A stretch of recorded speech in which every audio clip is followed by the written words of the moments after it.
welcome to the committee today. If members could maybe bear with me today, we've got some members of the public who are here specifically about the homeless report, and if members are happy, my intention would be, if I can get the officer to arrive sooner than he was intending to be here, that we'll take that report first, and that will allow for PwC member who's not arrived yet to be here as well. So if members are happy with that, that's the process I would like to follow. Are you okay with that?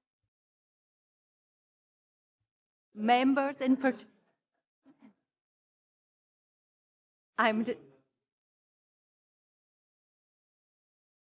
Anyway, moving on then, as nobody's shown any dissent, that's my intention. So moving on, can we can we agree the minutes of the last meeting, please? Is there anything that anybody's wishing to discuss about that? Okay, thank you. And have we got any declarations of interest from anybody this morning? No? And may I just remind you all that the meeting will be recorded. You're all aware of that. And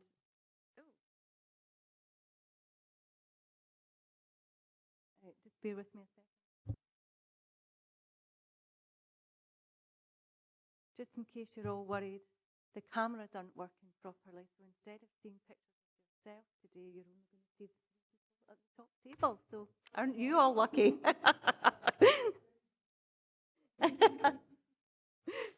Okay, can we just check to see if the officer who's going to speak to the homeless report is available, please? Yes, you can do that, and that'll take a second. The Sederunt, apologies. Good morning. We have 9 members present. We are quorum, and so far I have apologies from Councillor Gilroy. Councillor Geddes is not present, but may be along later in the meeting. Councillor Gilroy is an apology this morning.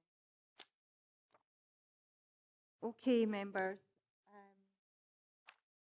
We are going to take the homeless report first. Sorry, Councillor Wood. I did ask if anybody had a declaration of interest, Councillor Wood. Would you like to use your microphone so that everybody can hear? Thank you. You can see I'm just not quite thinking straight today, but I'll try to get into it. I knew that would raise a bit of a laughter. Right, no, it's item 4, the companies mentioned within Appendix 1, but I will be staying to go through the proceedings. Thank you. Okay, thank you, Councillor Wood. Right then, can we all move to item number 10 on the agenda, please, which is the Homelessness Service Improvement Activity Report. And we did ask for the director to come, but I have agreed that Harry Hay, who is the officer in charge, will be able to answer any of the questions that the committee has. So can I ask you to take us through the report? But firstly, I note that in 3.1, you have mentioned a report that was actually at another committee. So our members in this committee may not know exactly what was in that report. So could you please summarise the outcome of the North Star Consulting Research before you start? Okay, thanks, Chair.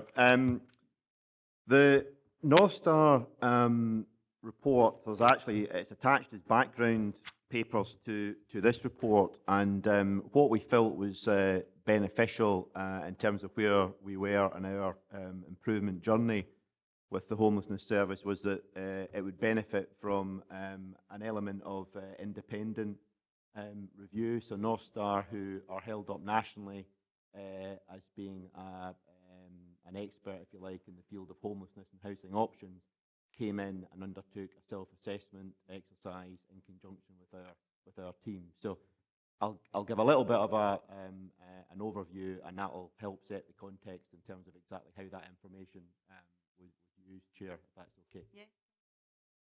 Right, okay. I was appointed as Head of Customer Services round about this time last year, and the Homelessness Service was very deliberately included in my portfolio because I think it recognised the need to improve the homelessness service and do it in a way that's actually sustainable and not in a way that risks the problems with that service being further compounded. So to reassure members of this committee, it was certainly something that on appointment I took very seriously, and I started that process fairly early on after my appointment. I think whilst it's very important to look forward and to give members the confidence that improvement is actually going to be happening in a sustainable way, I think it helps set the scene in a little bit of context in terms of perhaps why the homelessness service got to the position it did in the first instance. And I think probably you could turn the clock back perhaps up to 12 years. There's no one particular reason. I think it's a cumulative effect of a number of reasons.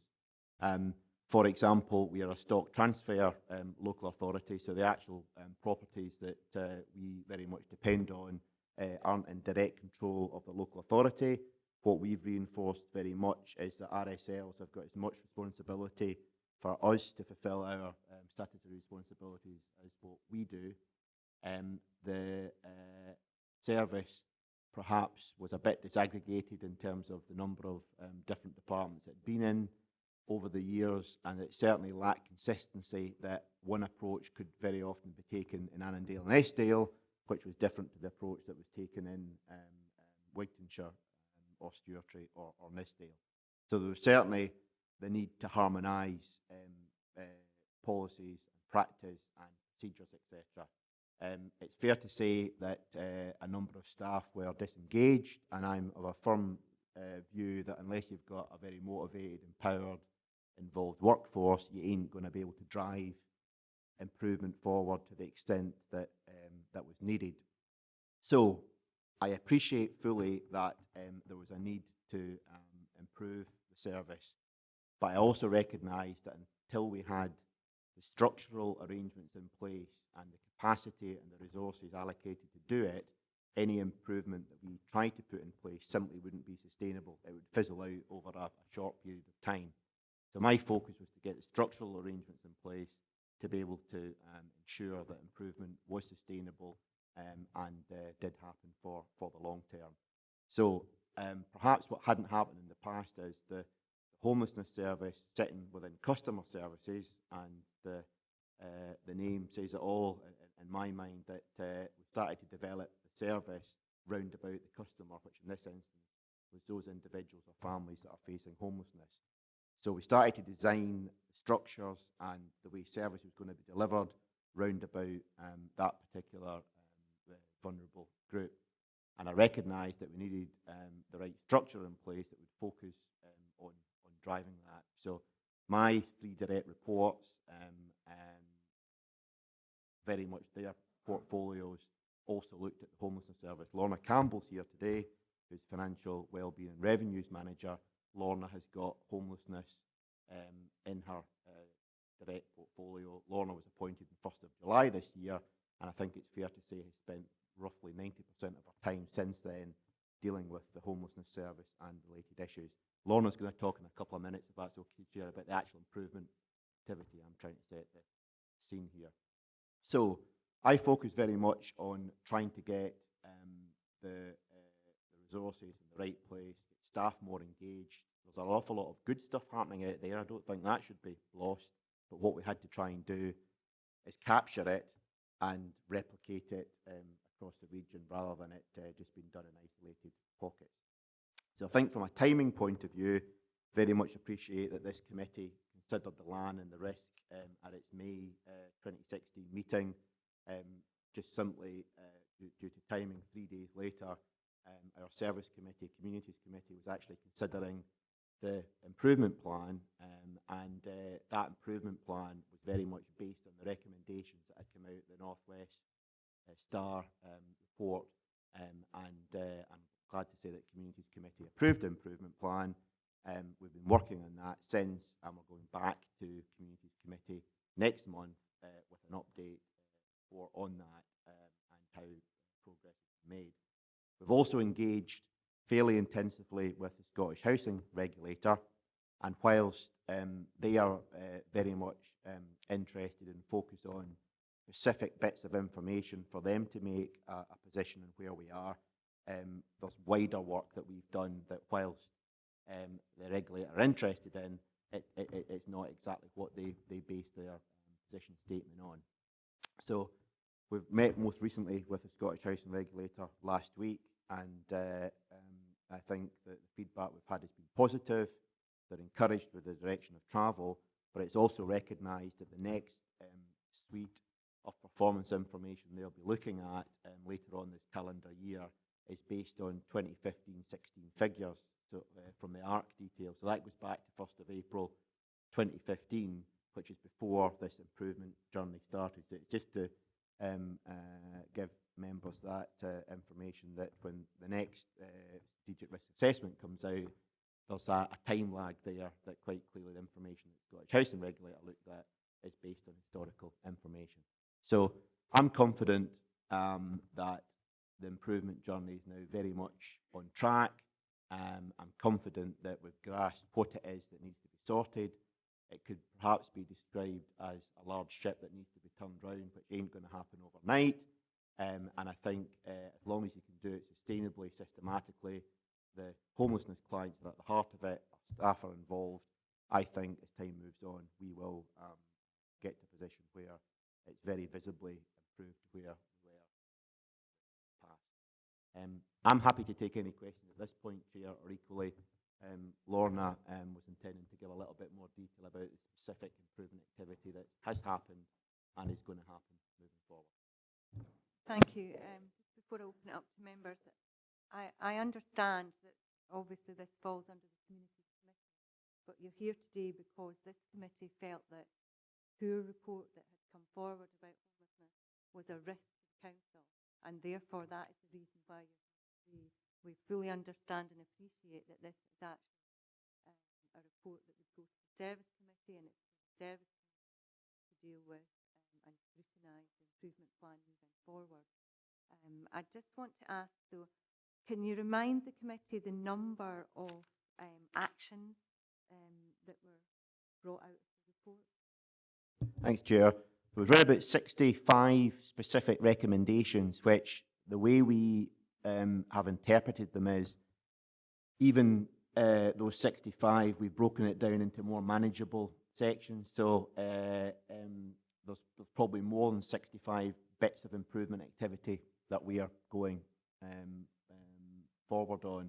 I mean, the North Star report was a snapshot of that given time. The important thing is then how we translate that into actual practice on the ground.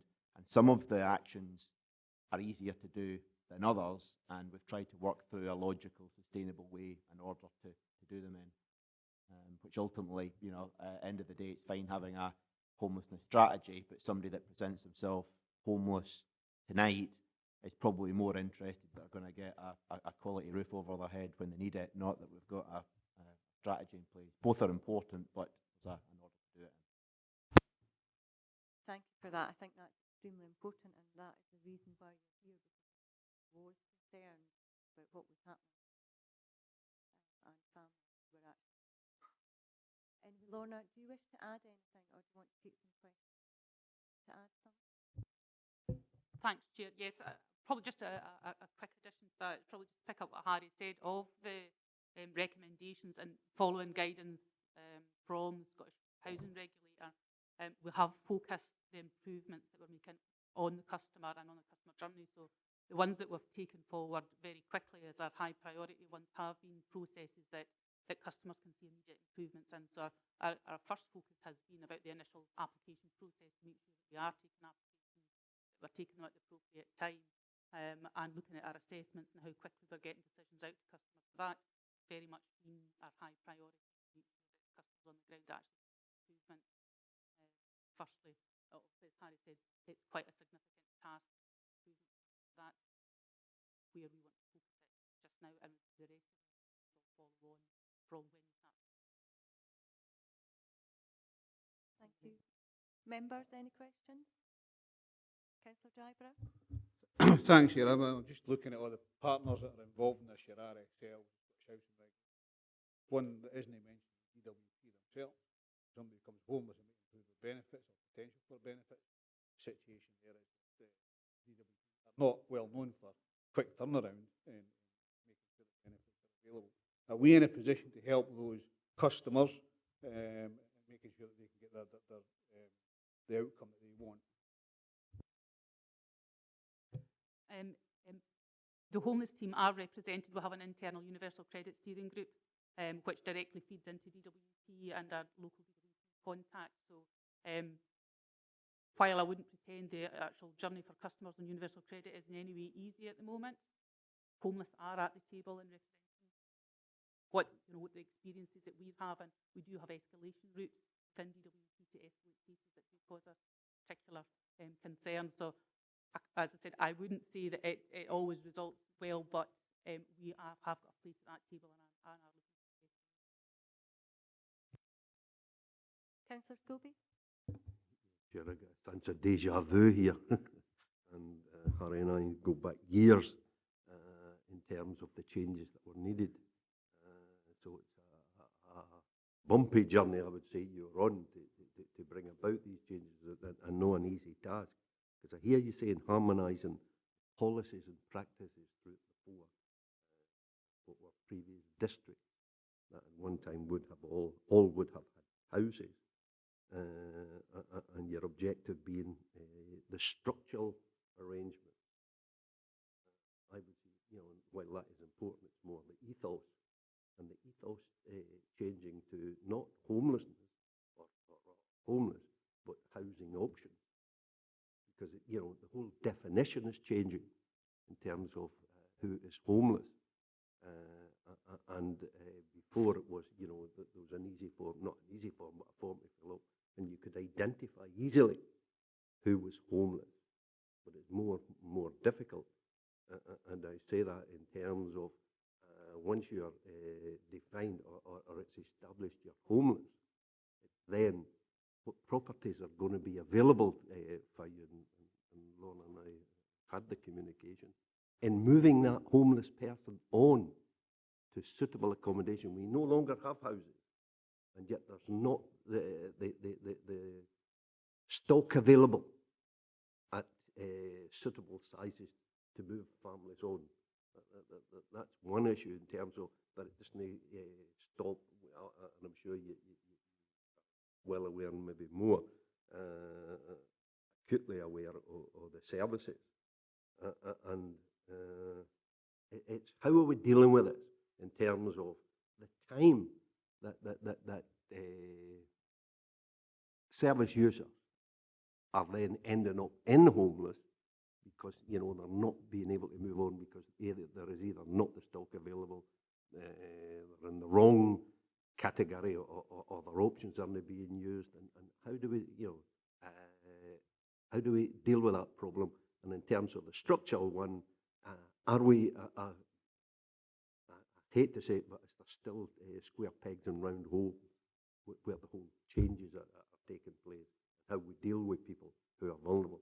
My third point to this is, and it's one that I encountered just late with a young person that came to the surgery of an evening, and we as members, other than the emergency number, the call centre in social work, I had no way of dealing with that young person, nowhere.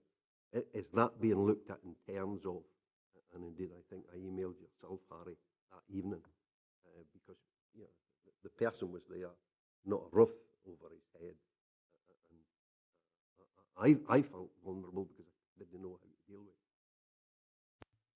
Just before you come in to answer that, I think on the recommendations at 2.1 it says the presentation on improvement activities with homelessness service. I think Councillor quite eloquently asked for you to give us some identification as to how the previous service has moved and where we are now. So I think it's important because we haven't actually had any of that. Where were we then?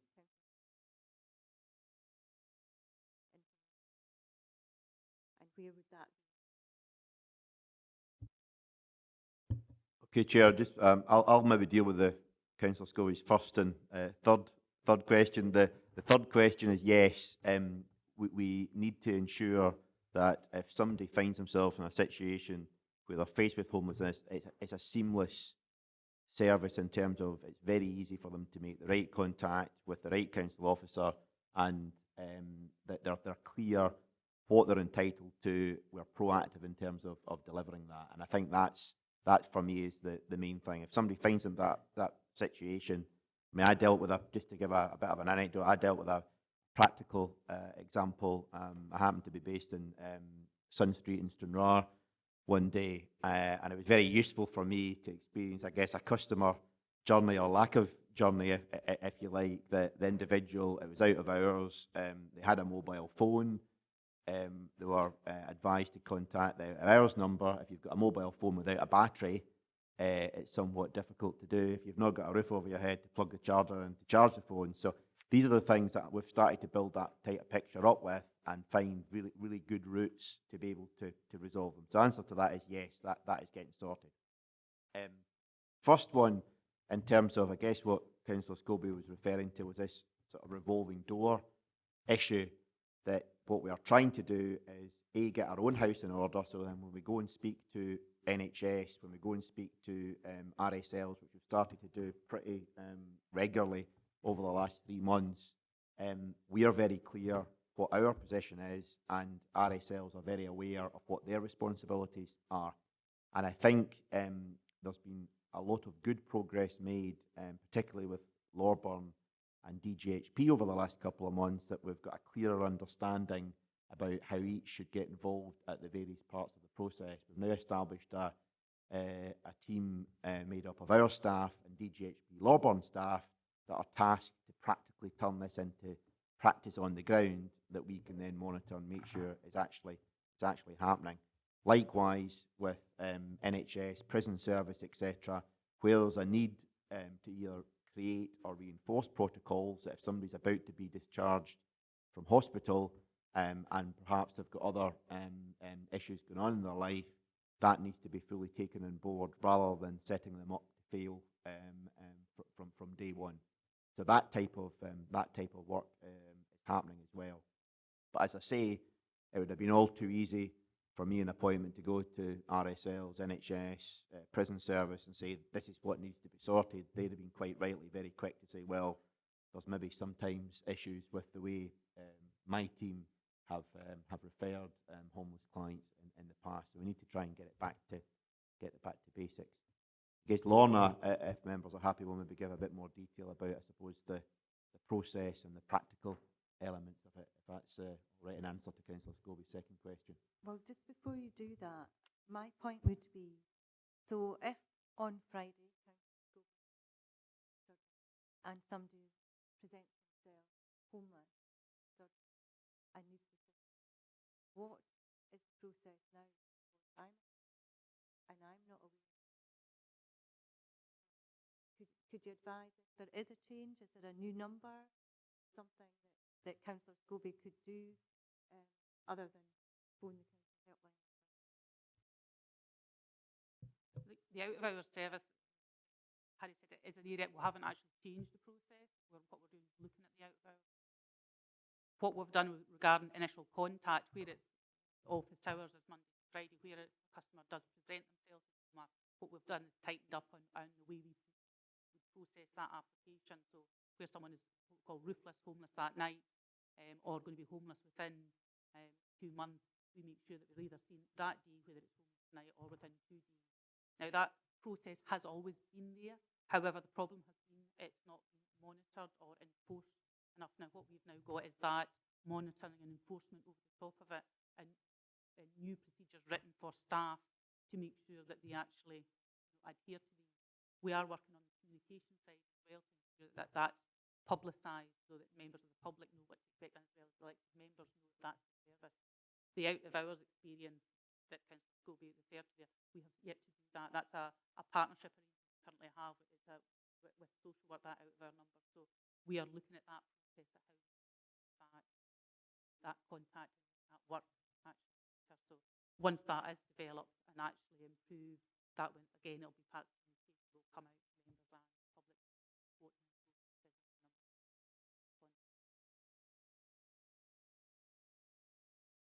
Sorry, Councillor Scobie, do you Please, want Jill, back in on, if you that remind, before Lorna you answers your interpreted next my, question? yeah, you interpreted my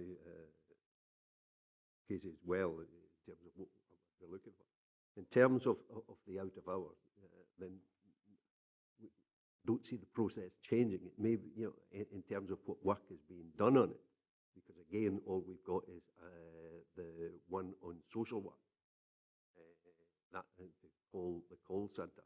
I don't know if any of you have ever tried calling that, and the time you spend listening to the burial music, that would drive anyone off their feet anyway. So, there is a difficulty there because we were faced. For this committee, Audit and Risk, and the council, his reputation is at risk. And I thought Harry was going to refer to the one where the out of hours and the person just dropped all their belongings at the door of the council offices only how many weeks ago? So there is a risk reputation to the council in terms of how we deal with an individual who happens to be roofless.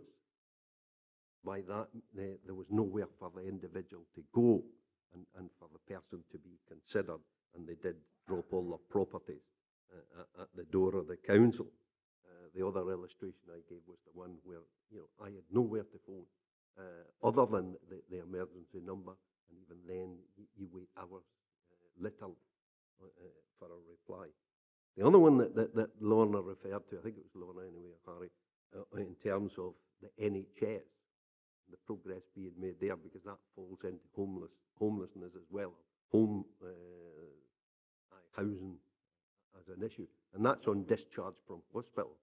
And only a week or so ago at the Joint Consultative Group, I asked the question of the IGB Chief Officer in terms of discharge with proper aids and adaptations being in place, things like, if it's an amputation, a ramp, that, the person would know well in advance they were going in for that type of operation, yet they're discharged and the issues are not being addressed. So homelessness is an easy one in the past where you just filled up the form. Now it's housing options, and are we getting it right in terms of some of the issues? So I did refer to it as a bumpy ride, but it's not coming out that, just to the point you made, Chair, you didn't know about the services. The changes need to be fed to members if there are changes. And all the information on the 65 points, however they're categorised, we need to know and see the improvements that are being made. I think, Councillor Scobie, that obviously this is reported to CCS committee, and that committee has looked at the improvement plan, and they have an agreed improvement plan going forward. Because of the risk to the council, that's why we've asked for the officers to be with us today. I think if everybody's happy, I would like to move to the recommendations now. Obviously, there's recommendations and the progress will be reported to the CCS committee. However, I do feel that, in my opinion, that I think we actually need a further update on how that's progressing, as we have actually identified this homeless situation and as a risk to the council. And therefore, I would like to suggest that you come back and let us know where we are with the progress. But in the meantime, we would want to make sure that the CCS committee were aware that we were concerned with an audit going forward. Any members wish to come in? Councillor Scobie? Yeah, Chair, I hear you saying 6. I would hope we could maybe reduce that to 3. There are things that need, the whole 65 I don't presume will be tackled all at once, given the categorised. But I think we need to see improvements to some of the issues that are important, needing much more attention, as one of the two said that they're prioritising. So I would hope we would reduce that to 3. Councillor Scobie, I think that we need to leave it as 6 because this is reported to the CCS committee. They are responsible for the improvement plan. They've agreed the improvement plan. It allows the officers to feed back to the CCS committee before we get a 6-month report to see how that plan is progressing. And I think that that's where we need to leave it at the moment. members? Councillor Driver? Thanks, Chair. I think 6 months right because of the other things that are going on in council as well. Obviously, there's changes right across the structure of the council. But I don't see anything wrong with, for instance, the question about who do we contact as a member by getting an email from Harry as soon as that's resolved to the members of this committee to say, you know, here it is. But it's sort of bridging the gap between the two. I don't like to see two arguing and things like that, you know. But perhaps that could be a way forward here. I have no intention of arguing over this. I think it's a very important piece of work that we've asked to be done, and the report was very poor, and this council has a reputational risk, and I think it's important that we move forward with that. I would hope that all members of the council will get that number with a note why it's going in that direction, and I would like also to put on record that we have a and that needs to be put on record to the CPS. Members, are you happy with that? So we can agree with our recommendations at 2.1 that we've had the presentation, and 2.2 that we have been made aware of the arrangements that are in place, but that we want the telephone number sent out to all members, and also that we send a note to CPS just to state that we are, and we would expect that. Happy with that, okay, thank you.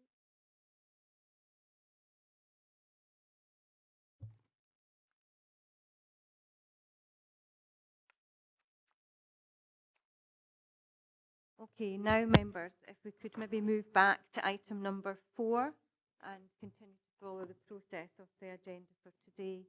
I would like to welcome PwC here today and to remind members that Margaret Kerr and Philip are with us today, and that this is, and also Gillian McNish. Sorry.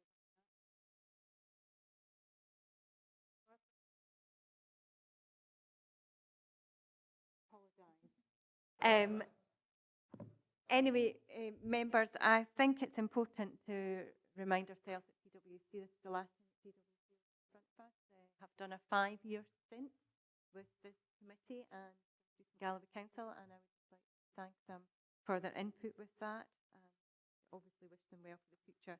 So would you like to take us through the report, please? Sorry, members. I'm on page 9 of your papers, which is our annual report to those charged with governance. And this report also goes to the Controller of Audit, Audit Scotland. And this sets out our findings throughout the year and an overview of areas that we're required to report to you and findings. So if I turn on to page 12 of your papers, and I'll just run through highlights of our report. Feel free to either ask questions as we go along, or I'll pause perhaps at the end. Overall, our work is risk-based, and that's why it's quite an important point to remind the committee of that, because we don't look at everything. We do assess our risk from the outset. That's reported as part of our plan, and then we're required to report back to you if there are any changes in this process. We also work within the framework that's set out under prescribed standards and the Code of Audit Practice. The overall summary, which is the key highlight for this committee, is that we're able to issue an unqualified audit opinion, which is very important, and reflects work that's been done year. There is one minor matter that we have to report by exception, but that doesn't impact the overall opinion. On pages 12 and 13, there's a reminder of management and auditor responsibilities. Those are unchanged, but just help set that out. And overall, not to miss out on the financial performance of the council, which over the course of the year 15-16 resulted in overall underspend of 0.2 million against the budget. Very close budget, quite underspend. That then gets reported in different technical ways, which includes accounting, assumptions and provisions, and different versions of that, which is why the account then is quite different from these budget numbers that are much more familiar to you as members. So that's a very quick overview, but I'll go into a bit more detail as we turn to So in section 2, page 14, again, it is very important to point out the point that this is an unqualified opinion with a matter of support by. Sometimes it's taken for granted that opinions are clean, but there's an awful lot of work that goes into getting to that point. So it's that. Key matters coming out of our audit.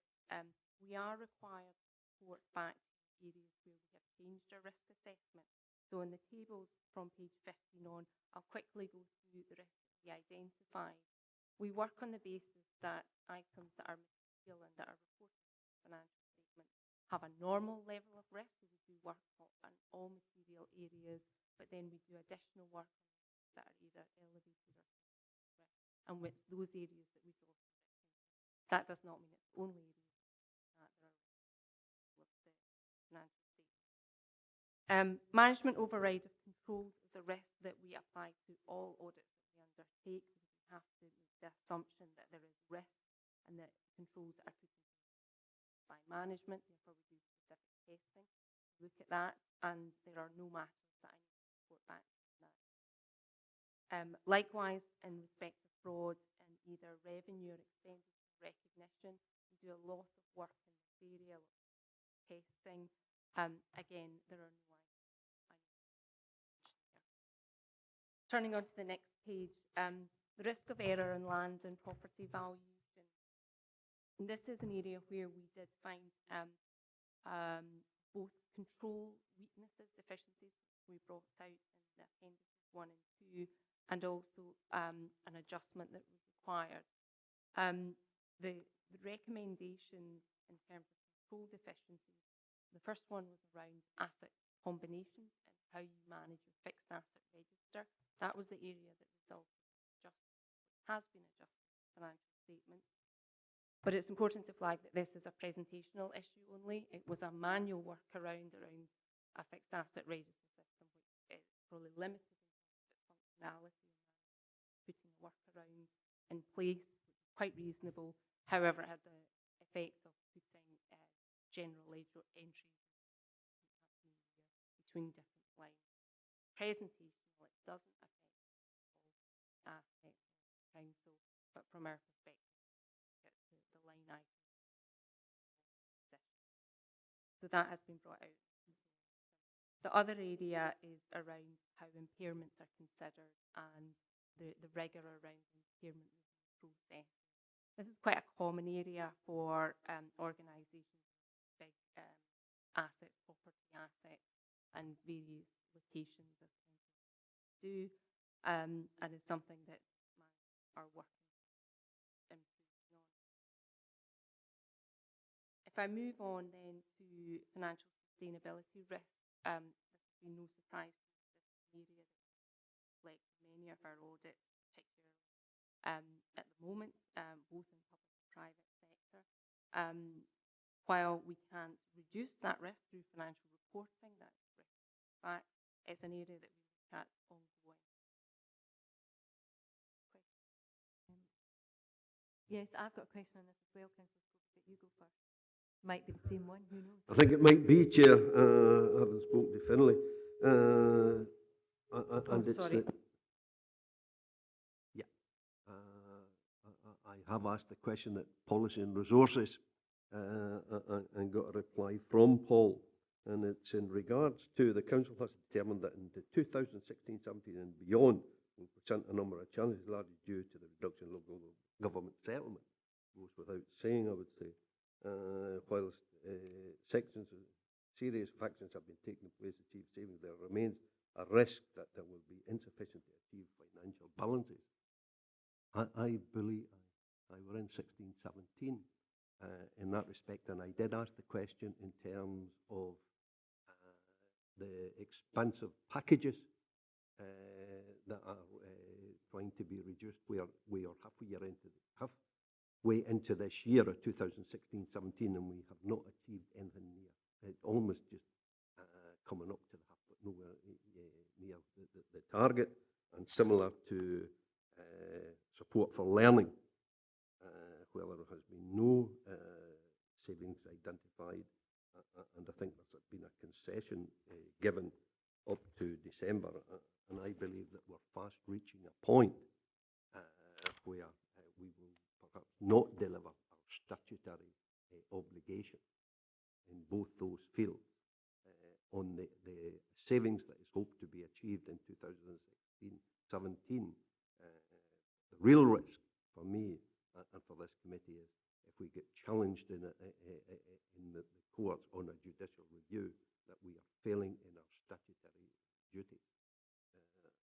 Has that been given consideration? Can I just come in here, Councillor Scobie? I mean, we're talking, I think we need to keep it to the report that's in front of us, which is really to do with financial risk, and I appreciate what you say about the comment to do with insufficient, maybe insufficient to achieve financial balance, and I think at that point I would maybe like to have some assurance from Paul about where we are with that as well. But I don't want to get into the minutiae of what might cause that. We're just talking about the financial risk.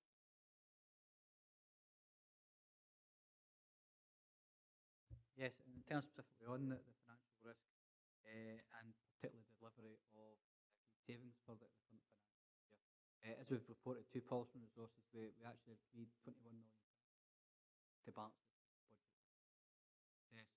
of anything we've had in the past. And also a further risk was that a lot of those savings were identified late in the budget process because the settlement came in December. So the increased risk associated with delivery of the savings programme has been fully recognised. The monitoring arrangements have been significantly beefed up, both at an officer level, but also in terms of how that feeds through to both individual service committees and to policy. Was a report to P&R last week on the overall financial position in 16-17. I fully anticipate deliver a balanced budget in the current financial year. But as Councillor Scobie highlights, there are risks associated with that, also risks for future years, as well as we're facing further settlements forward. But in terms of delivery of the savings, put in appropriate arrangements to monitor delivery of those, and to fully anticipate that while there may be specific issues on individual savings, overall we will balance the budget. So we have an assurance that we're on track with what you actually balance. Yes, absolutely. At an overall level, as I say, that there's a couple of issues with specific savings that were highlighted to Policy and Resources last week, and within the context of overall service budgets, the money is available to balance. Thank you for that. We're going to move on now, but I think it would be best if we moved on the basis that if there was anything you wanted to highlight in the report, rather than going through each individual section. If you've got anything you wish to highlight, to do it that way, rather than going through each individual section. If members have a question in any section, they'll bring that up anyway. So if you could just move forward that way, that would be helpful. Moving on, page 17, I probably should highlight that we are completely satisfied with the disclosure of the settlement agreement now in the financial that and that's going to be a regular audit Scotland.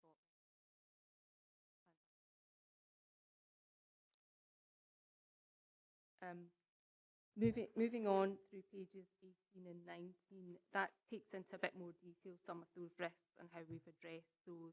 And in page 19, it sets out in quite a lot of detail, although the amounts are not material in the context of the overall council, why there is this exception reporting for the maintenance service. I'm not proposing to go through that in the level of that. Moving through the rest of the report, pages 20 to 21, that again just gives more detail for the areas I've discussed. So there's nothing I need to bring there. Can I just ask a question, please? It's probably of Paul Garrett at this point in time, because in page 20, when you highlight compliance with procurement standing orders, Paul, could you just give an assurance that we're moving forward with that? So obviously there's an issue that's been highlighted to do with the procurement standing orders. I want to be clear that we're actually progressing. Yes, I think it's a matter of one clarifying existing standing orders and making sure they're fully understood across the council. We've recently appointed a procurement manager as well, and looking to make up for the team to make sure that message gets out across the council. We are certainly addressing. Thank you.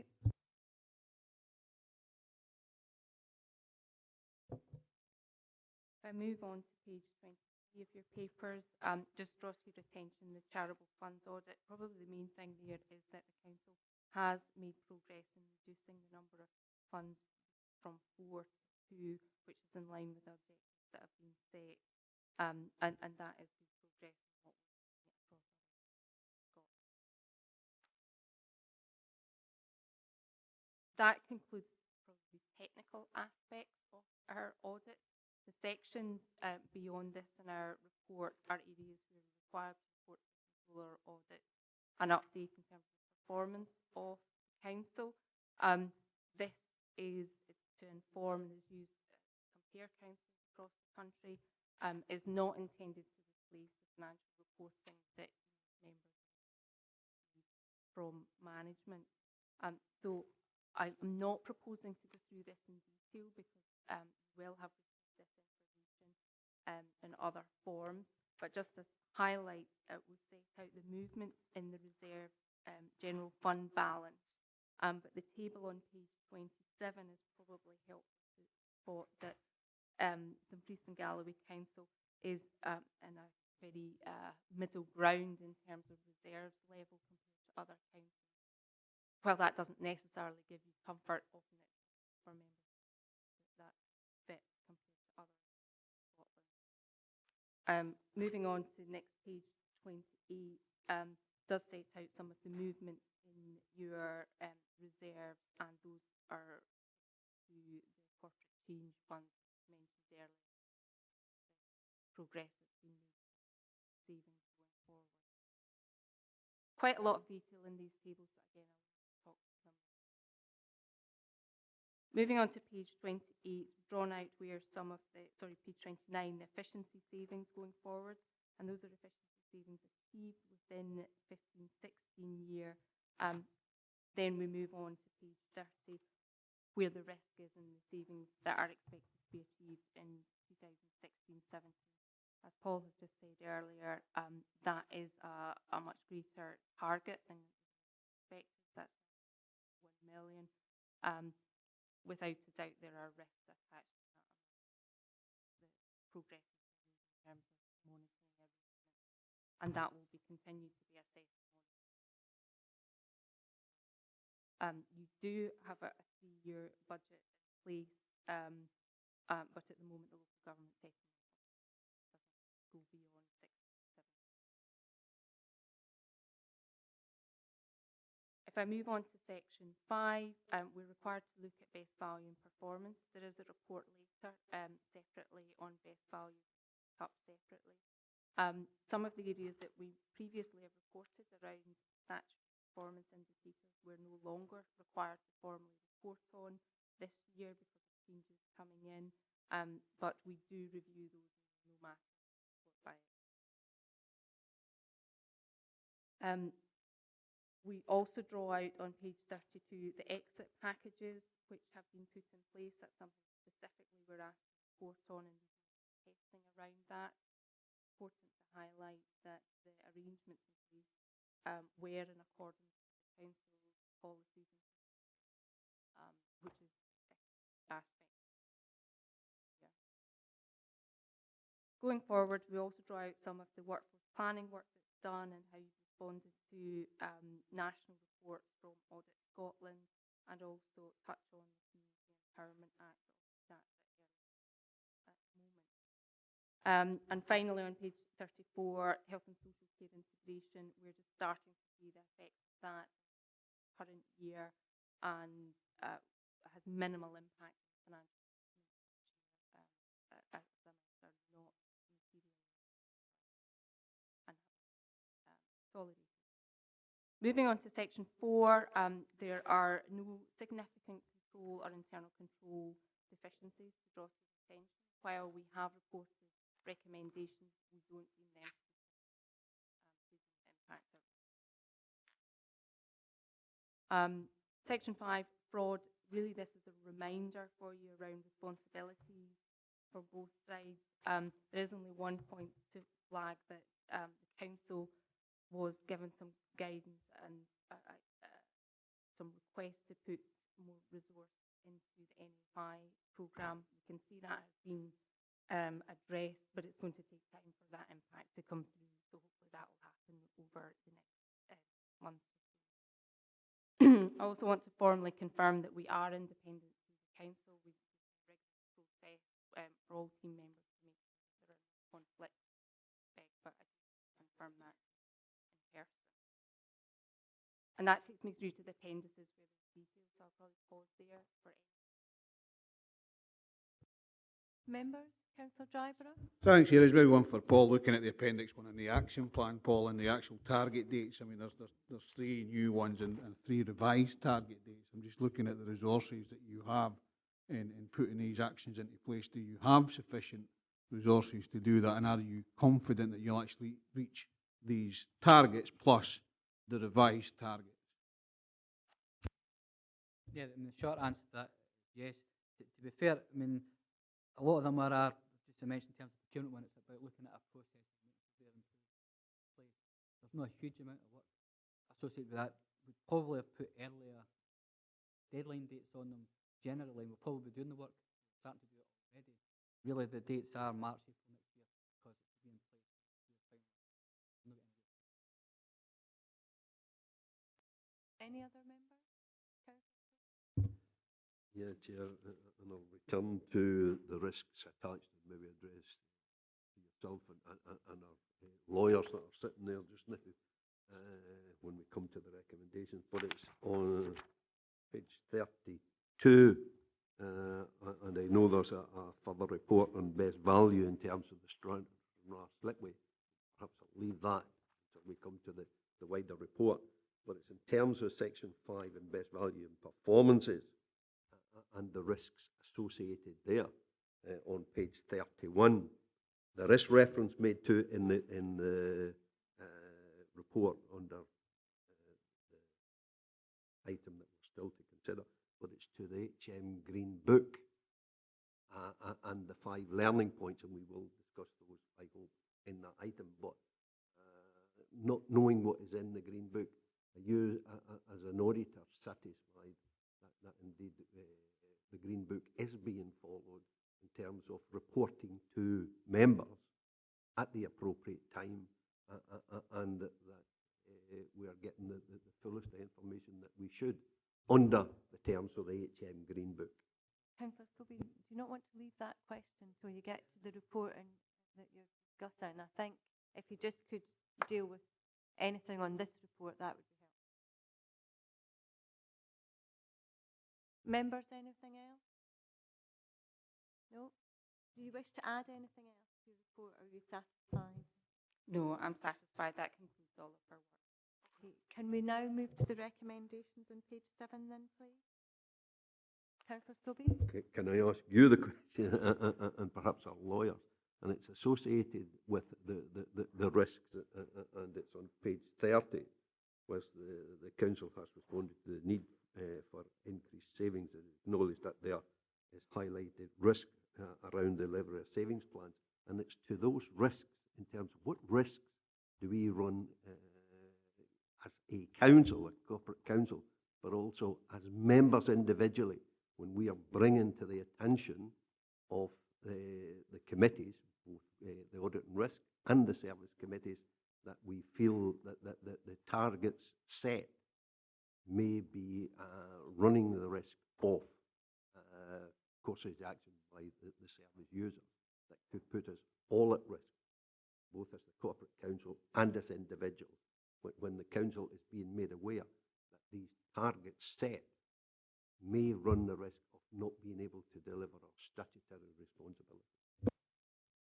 Well, I'll defer to our legal guru on my right here.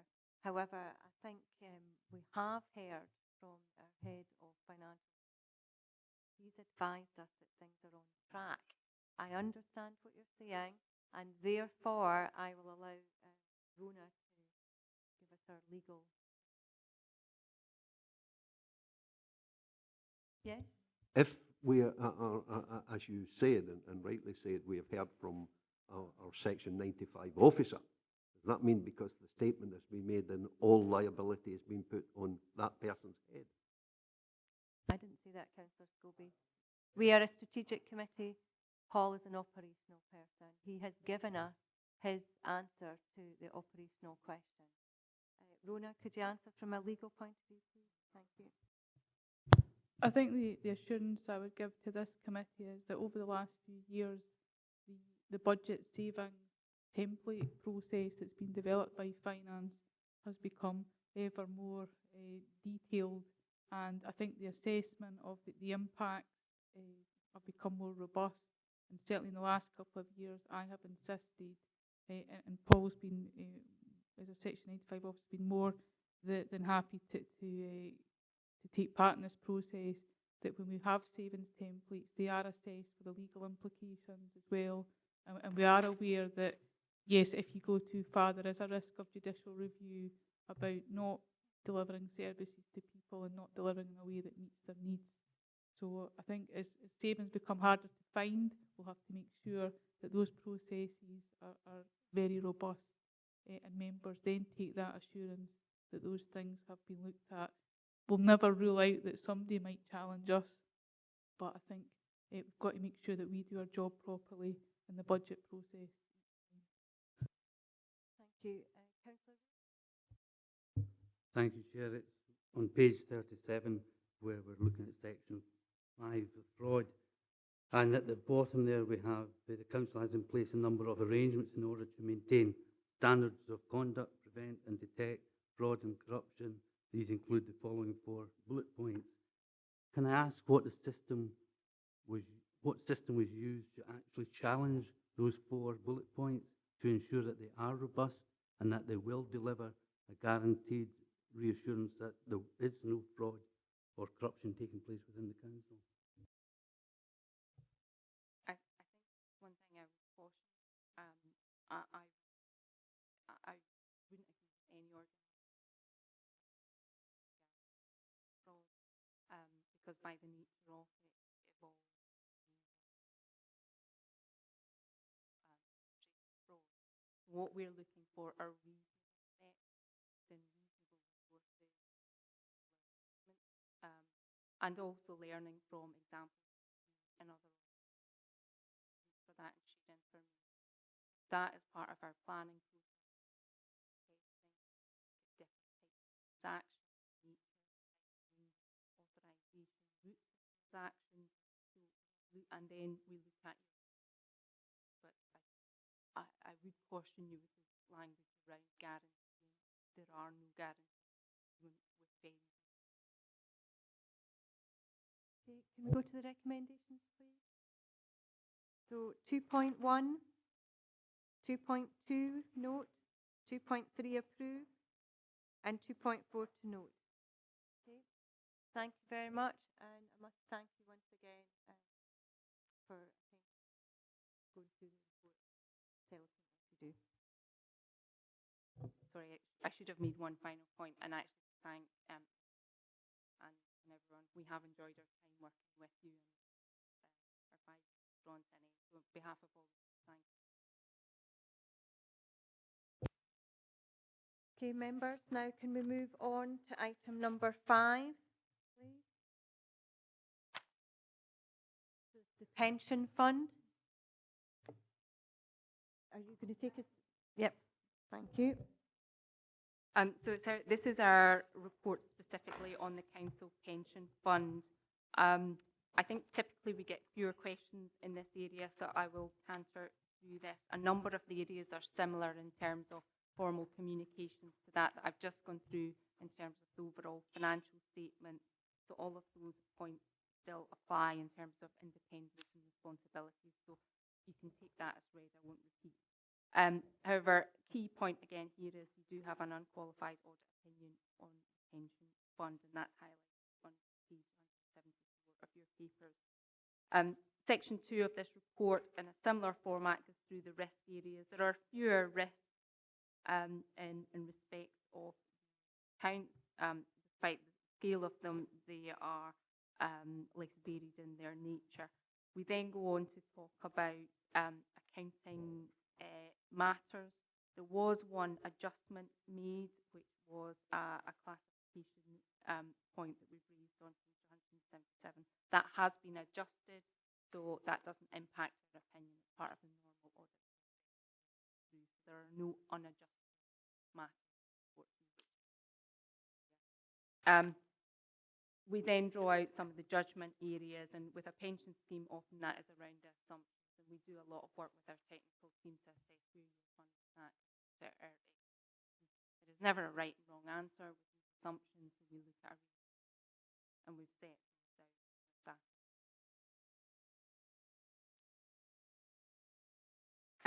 Section 3, if you're in agreement, I won't go through the financial highlights because it draws out some of the movements, but happy to take any questions on that or the rest of the reports in there. Section 4, we've brought out some of the control deficiencies that we've identified and where there have been management responses and targets for each of those. And some of that's around the maintenance of information and registration of interest and timing and administration, and these are very typical. So perhaps pause. Thank you, Councillor McKee. You have a question? Excuse me. Our registration of interest is updated every year. What do you see as disclosure that members of the pension fund need to make that would ban them from? Can I suggest that you consider people who are members of the pension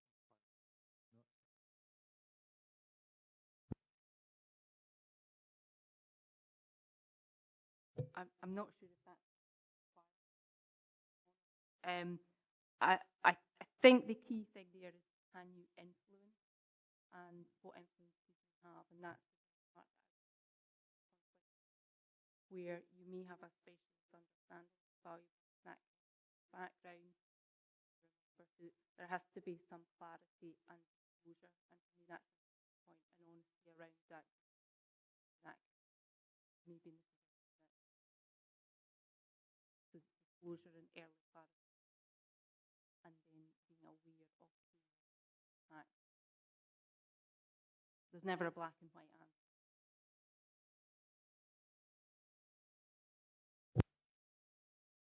Any other questions? No? Okay, can we move to the recommendations then? Okay, 2.1, we've received the report. 2.2, note. 2.3, approve the audit account. And 2.4, to note. Read. Okay. Can I just say one thing before Paul and Karen leave? Can I just thank you for your input as well, please, because I know it's quite taxing and there's a lot of work involved in putting this together. Thank you very much for that. Okay, moving on to item number 6, which is the item from the external audit report to do with Stranraer Slipway. Can you take us through this report, please?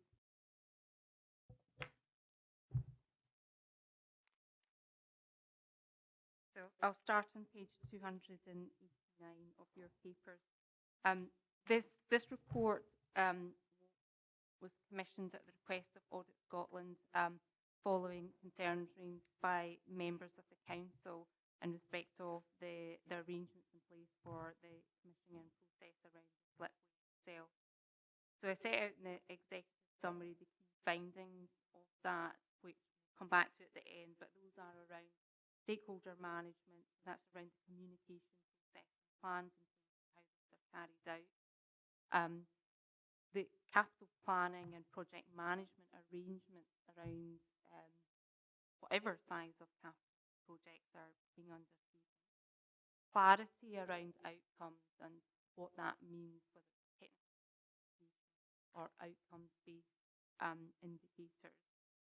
Understanding of options around information that's presented to members, and then post-project value. That's a very common area that projects have been used in. So we'll pick up on those in a bit more detail, but those are the themes that I'd like you to keep in mind. So on pages 290 and beyond, the background and approach, this sets out some of the history, which many of you will be well aware of, and the broad A timeline is also set out, that's Appendix C, although we flagged it, that gives some of the timing of points in the process. So I'll not go through that in detail because I imagine you understand broadly. So it's really in this section summary of findings that we brought out what we call learning points, because I think it's important to flag before we went into detail. We didn't identify failures in terms of adherence to policy or non-compliance with delegation. However, there were weaknesses that were undertaken that have clearly led to concerns by members and concerns around the implications for money area. And it's that lack of clarity that is drawn out in the learning point. So the first one, which would flag as stakeholder management, it's very important here who the stakeholders are, members, public, and that a plan is put in place to both set out the intention, communicate with them, then the communication, and then the that has been done. And we find that that was set. Then moving on, the project management arrangement, where we're not in breach of what requires. However, there are weaknesses in the council's requirements around project management, if that makes sense. There could be quite a lot done in terms of the requirements for projects, particularly depending on the scale and size of them, put some more rigour and some more controls in place that, regardless of the size and timing of the project, that there are clear stages required in terms of that project management. And that typically we see across all sorts of organisations really improves other aspects of and understanding of organisations. If we then move on to the information presented to members of decision makers, it wasn't clear what was necessarily being asked around the business case. Was it that you were being asked to make a decision on a technical specification, terms, length, width, or were you being asked to make a judgment and decision around the outcomes of that asset or split? And that wasn't clear, and that's a really important point because it can lead in quite different routes how a project is developed, and that should have been presented to decision makers much more clearly around what was the nature of the question. Beyond that,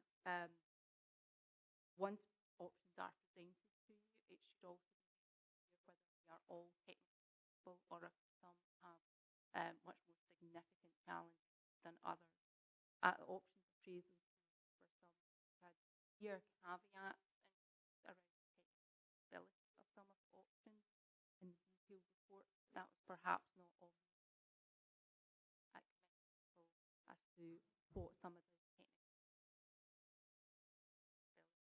So an option presented less option or plan here.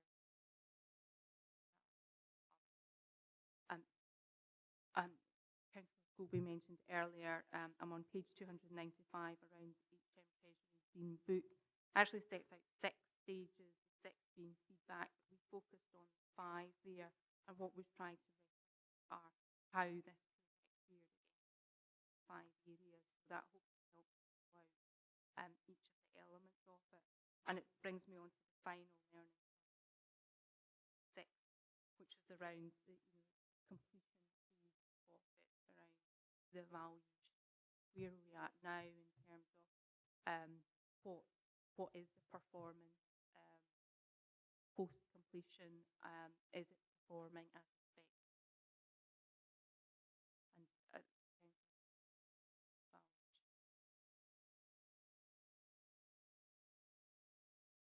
pause there for questions. Members' questions?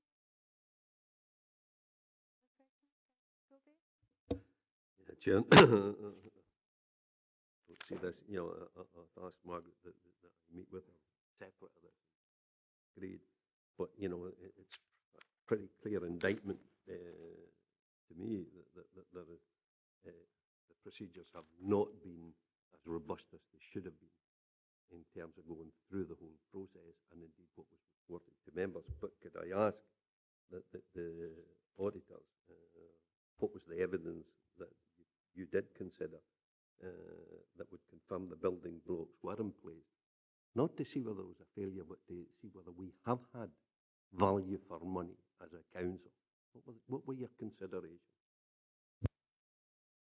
I think what we've set out in the report is the information that we looked at, and actually one of the weaknesses in the process is that it's very difficult to make a definitive good or bad outcome because it's necessarily what the driver or the a good result is it budget the outcome. Therefore, a culmination of all of weaknesses means that yes, the best value question, I think is what you're driving at, is difficult to answer, and that final evaluation.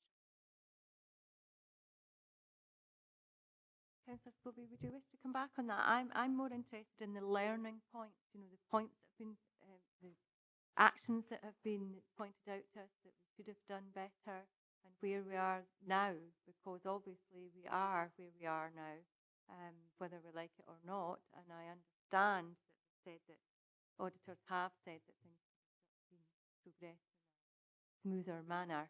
I'm happy to take any further questions, but I'm very keen to speak about the learning points.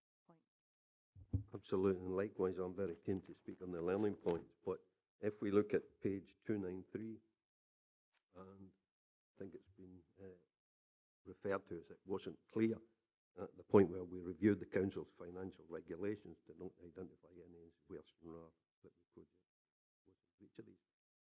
My understanding was that there was an identified savings. Not was, you know, that finding savings does not mean that we're delivering best value, but there was a variation of 10% in the overall project, the slipway, the boat hoist, and others, of more than 10% in the overall project.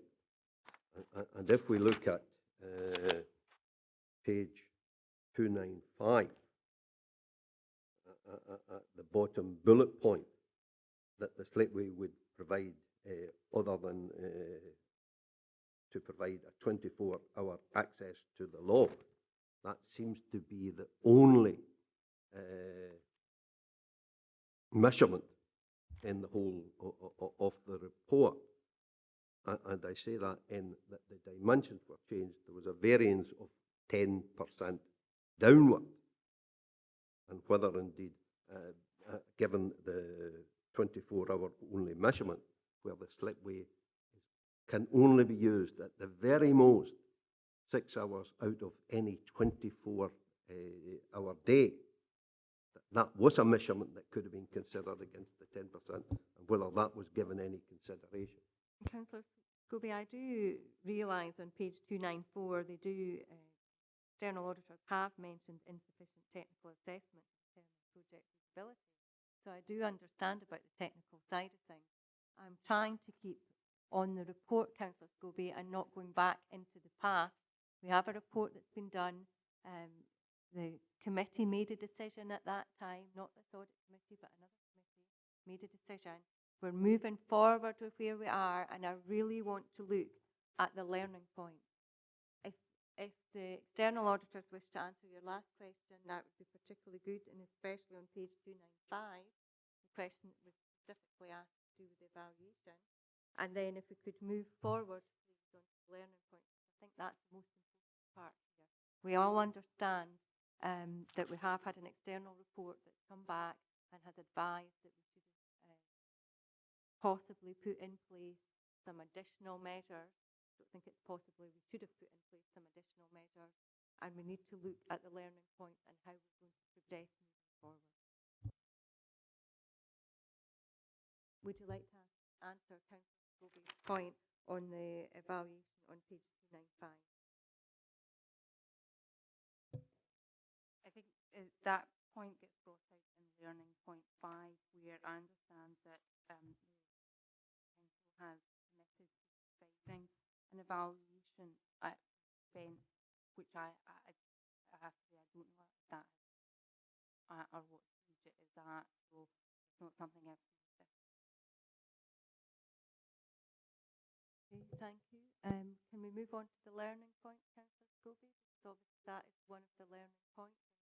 For some information on that, to Mr. Speedy, may wish to come in at this time. Where we are.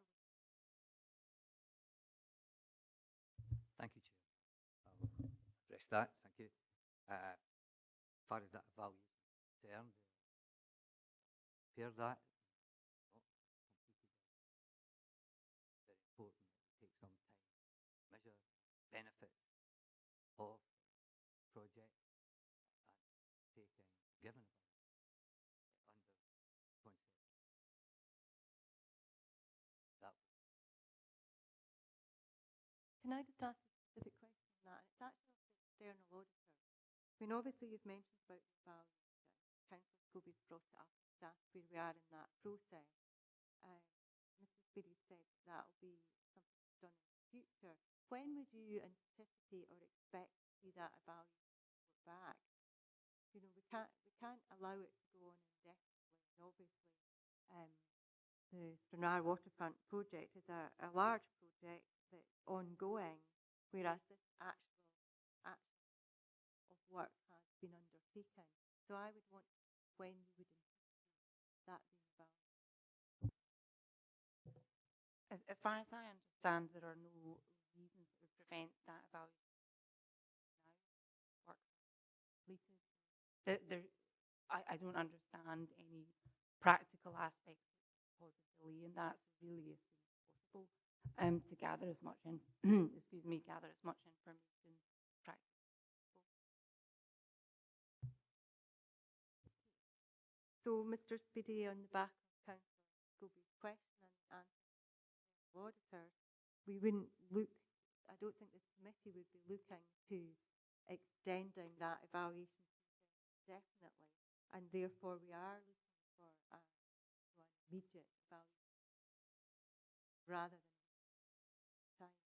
Could you address that? certainly, Chair. Wish of the committee, right?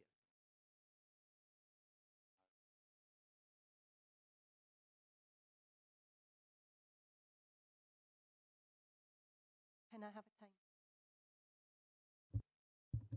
Well, we would want to report that evaluation to the EI committee. Our November agenda is large, there are items on it.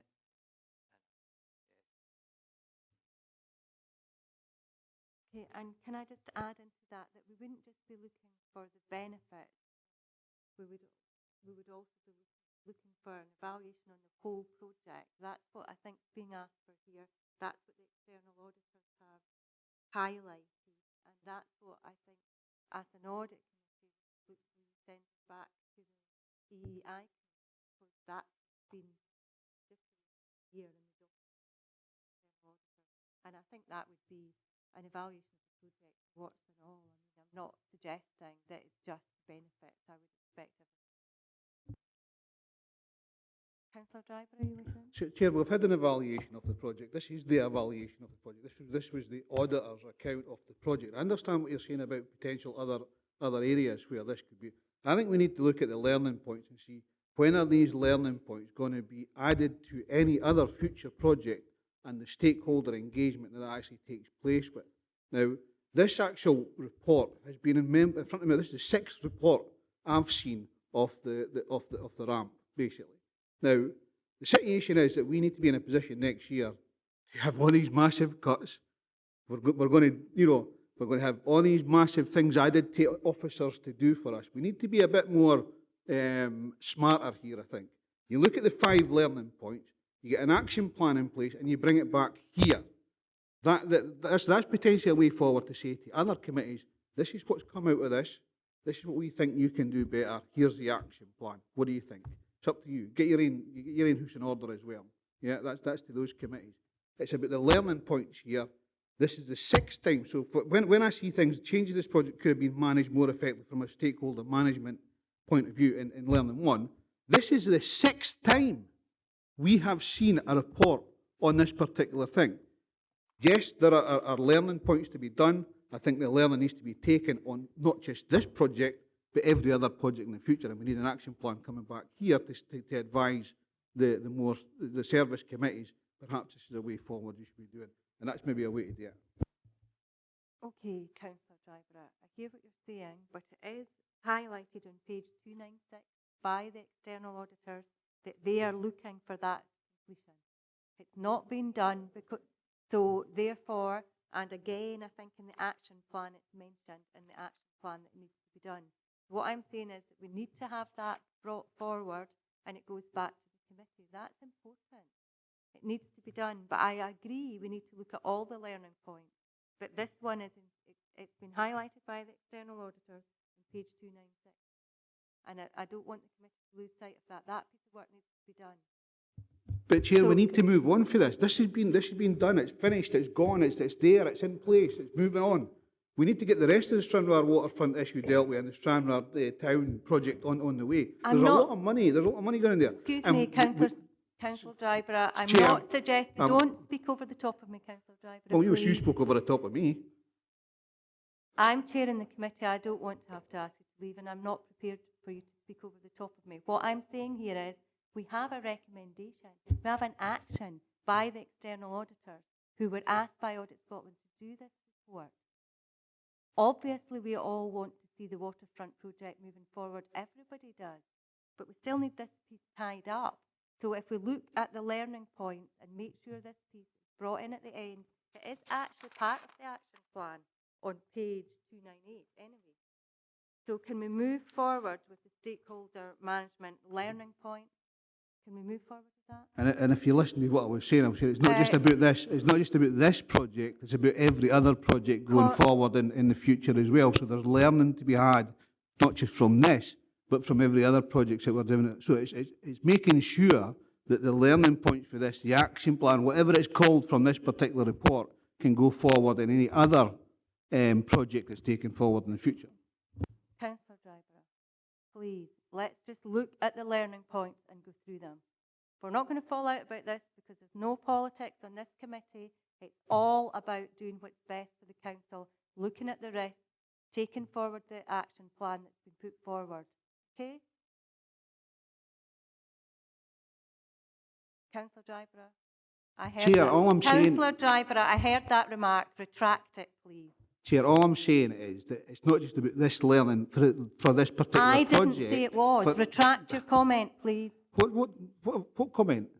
Your under the breath comment about me not wanting to listen to you. Well, you weren't. All I was saying was we're trying to learn here, but not just for this particular project, but for every project. Councillor Driver, please put your microphone off. Councillor Thompson, you want in. Thank you, Chair. I think it's time we moved on to actually look at the learning points. I would say, though, that this project has been in front of us a number of times. It's been grossly overblown in terms of what went wrong.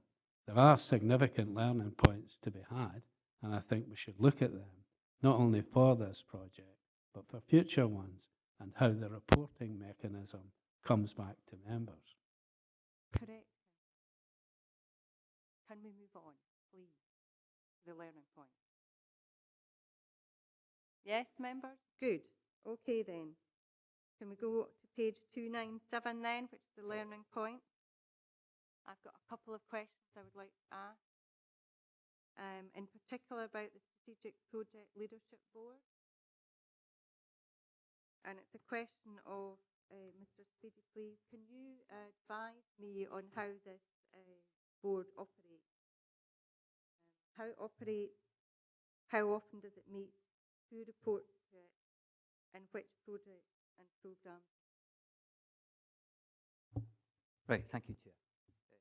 The Strategic Projects Leadership Board, formed by the head service within the service, and myself as senior officer who owns responsible. We also have other officers as required, and the role of that group to oversee, monitor all delivered. Under that board, there are project boards, projects, and project managers run these report and advise, guide them, monitor.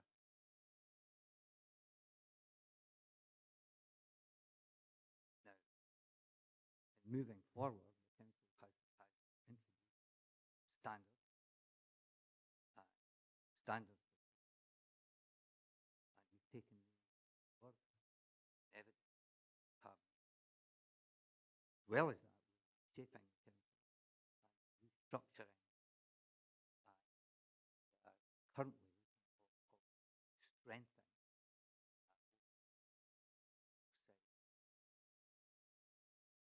that will ensure deliver as required by principles in that 10 key principles: governance, business cases, project roles and responsibilities, benefits, risk registers, programming and surveillance, targets, milestones, resource management, stakeholders, a stakeholder plan, absolutely essential, and project and finance. Certainly, in that, looking at results, strengthening obviously the point I take responsibility for these learning points. That I will take.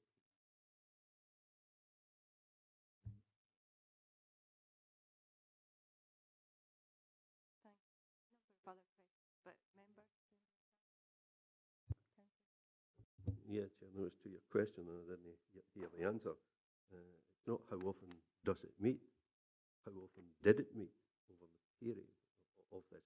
I understand the frustration, and I have empathy with the frustration from both Archie and Ted, but if it took or this is the sixth report, it took 60 reports to get to the learning points, and I'm delighted with it, that we're getting somewhere in terms of the learning points. So it's not how often does it meet, but how often did it meet? And I heard Councillor Scobie, this is the learning points in the action Yes, plan moving but forward. it's So right this point, is a new board that's been put in place. So this is what we're going to do in the future for all projects. Chair, I'm not sure if I heard this as a new board being put in place. These are boards that are in place.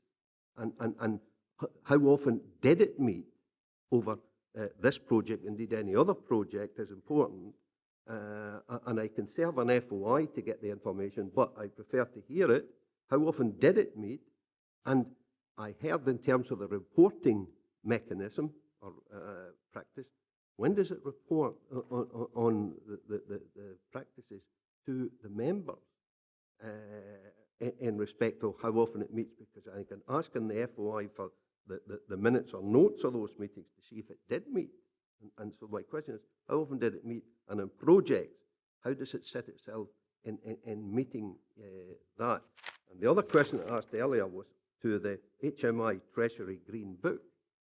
And how much consideration, and is that always an issue that's used in assessing projects? Okay, we're actually moving forward, so we're only answering questions to do with the learning points moving forward. We're not going back over old ground, we're looking at going forward. So in the process of responding to the questions, we are looking for answers moving forward. We are where we are today, we've got learning points that have been brought forward. You have reported management comments against them. So can we please look at moving forward Thank you. And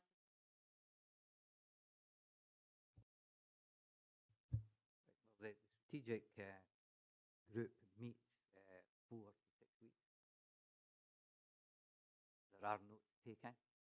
The strategic projects board was introduced during the duration of this project, and project board for the waterfront project board reported that the strength of bringing them is that the heads of service cover everything: planning, standard, the infrastructure, transportation, development, benefits gained from that, and obviously private service suppliers. And that's what brought into place. That's what we're looking at trying to strengthen. okay, thank you. And the other question to do with councillor strategic oversight, how does that board? That board decisions about key reports delivered to committee. That capital monitoring, revenue monitoring, all discussions, manifest or asset board.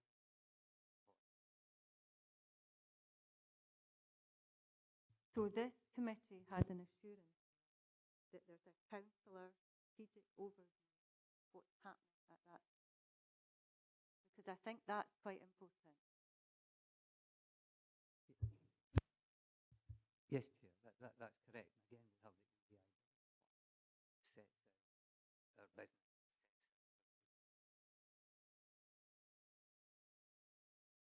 And you report to EEI committee. That board reports through EEI committee. That report also that performance report twice yearly. Okay, so you'll be able to provide some examples of that, I think, moving forward, if we have to have another report to look at where we are with the process moving forward.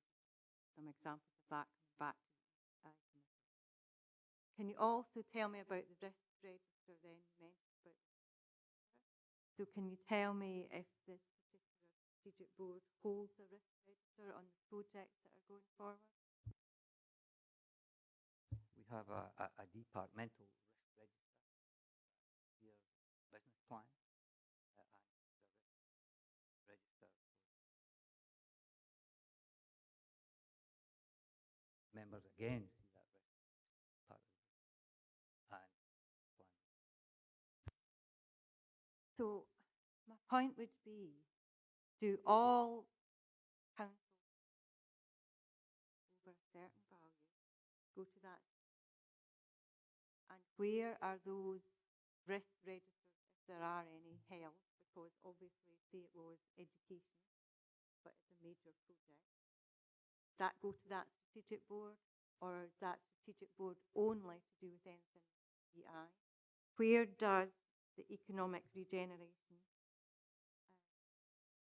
projects go? Do they go to that strategic board? If an external body is doing something on behalf of the council, where does that report to? Yes. Is that financial risk you're talking about, or risk in total? I'm talking about risk in total. Well, any risk really, because Mr. Speedy mentioned when he opened his statement, he said about risk registers. He mentioned about risk registers, and I just want to know whether that is to do with any, are they holding separate risk registers at that board, or is everything being reported back via the EEI? I sort of come back on that, because obviously I don't want to answer for the director or anything like that, because there'll obviously be risk within the project which will be done under the CDM, the construction design management risk of that particular project. Now that's an operational issue. Now, whether we need to be involved in that particular thing, I'm not sure, but I understand where you're coming from now. But I was unclear what the question was about. No, it's about overall risk. What I'm describing, leadership board,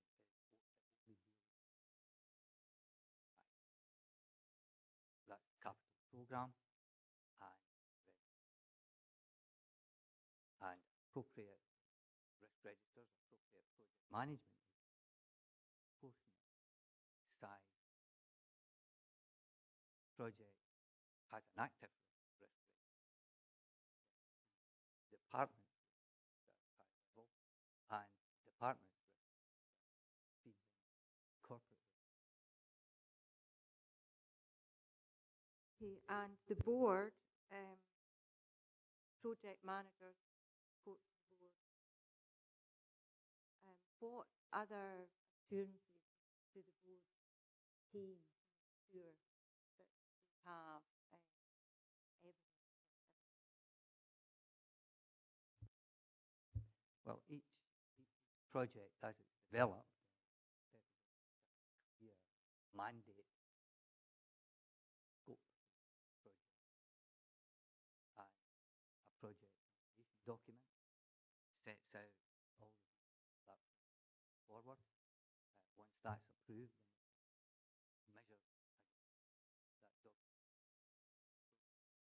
There's obviously the budget that you have to meet. All these has preparation. Thank you. Councillor Wood, you're next. Thank you, Chair. I actually have great sympathy for what Councillor Driver was saying. I have heard no real reassurance that the 5 learning points that are within this document that we're looking at today are going to be encapsulated within the culture of this council. I would like to know how this committee can actually monitor and oversee that it is going to happen, because all too often we get involved in large projects and they do flounder and there are failings, and we don't want to start finding ourselves repeating ourselves time and again. We've got to find a way that we can, in actual fact, make sure that we've learnt from this project, and I mean learnt from it, and we do move forward, that future projects are delivered as they should be. So Wood, I think that's about the learn. I'm sorry, but it's not coming through particularly clear to myself in that we as a committee are going to get the information required and the reassurance required that it's been taken on board. I'm maybe not explaining myself clearly enough. I am not comfortable with what I'm reading and seeing in front of me. I just feel that we need to have a much more robust way forward. I think at the end of the discussion, I understand what you're saying, going through point by point of learning discussion, but I think when it comes to the recommendations, that might be a place where we say that all projects should look at this and learn from it.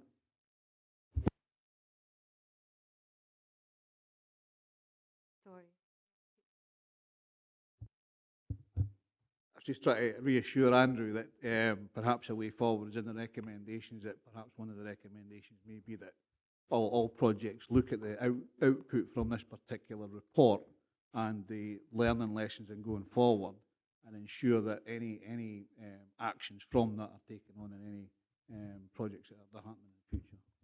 I think that would probably be useful, but I also think as well that we have a report back on governance of any project, how that actually works, so that the committee can see what governance follows.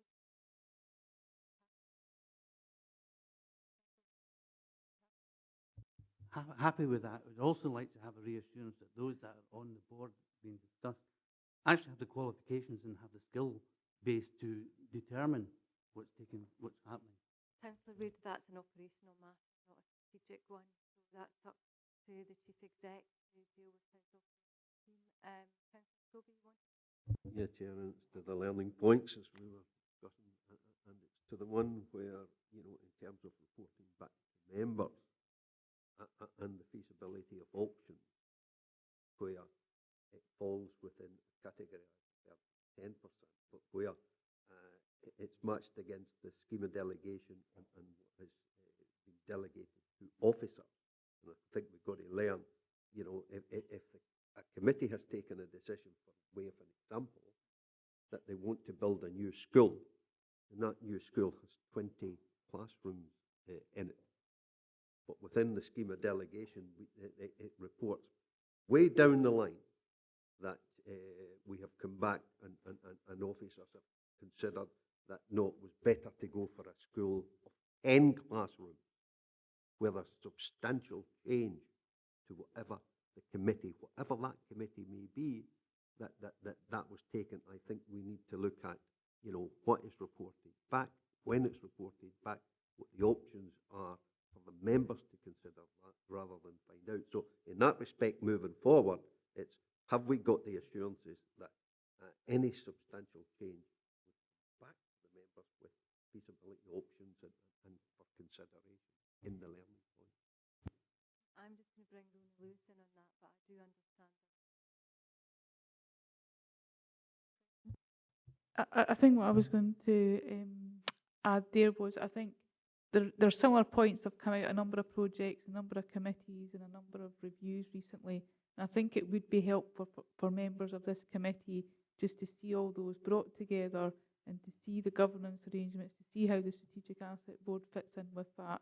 And if we can draw that all together and give members some assurance about how capital projects are now being dealt with, then I think it's all been a little bit ad hoc recently, and I think it would do well to bring that together to another committee. Paul, do you want to add in? Thank you. Check before I can answer the question, I'm answering the right one. I think members have got a concern that the lessons learned from this project, they need to be learned for all projects across the council, and want to ensure that the improvement arrangements that have been put in place following this project within this service are actually established across the council as a whole. Is that the? Yep. I think it's important to recognise that is absolutely the case. There's been a very significant piece of work undertaken that was commissioned by the Strategic Asset Board, which has looked at capital programme management across council. This project has been part of that consideration. There's been other projects as well. There was one at Policy and Resources Committee last week where members concerned about how that project developed over a period of time. So lessons are being learned from all these projects. And the improved arrangements that Alistair's just outlined in terms of EI projects, those are very similar to the arrangements now established across all council services in the reshaped council. So we're ensuring that these lessons and lessons from other projects are fully understood. And in terms of training, we're making sure that project managers or genuine project managers have the appropriate training going forward as well. So these are all improvements that have been established across the council. But as Rona says, it would be helpful, I think, to bring that learning and that improved arrangement as a whole back to members.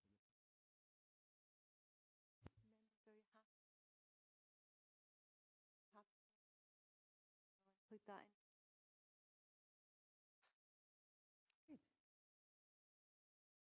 Okay, so we've noted the comments of the external audit report, had a detailed discussion about it, and we are going to have a further report back to this committee regarding monitoring and guidance of future projects moving forward. Is everybody happy?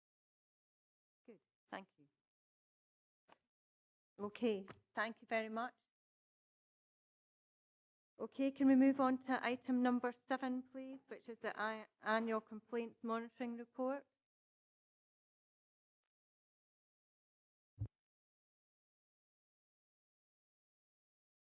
I'm going to say morning, but it's actually afternoon today. So you're taking us through this report.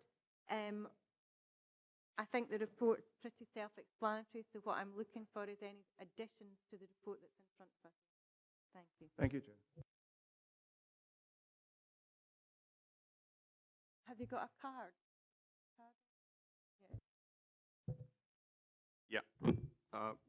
If it's appropriate for me to certainly inform yourself and members that this will be my last report as I retire next year. So by the time the reporting for the next annual report will be due, I think I will have and I just wanted to take this opportunity because this committee has always afforded me courtesy, the warmest welcome.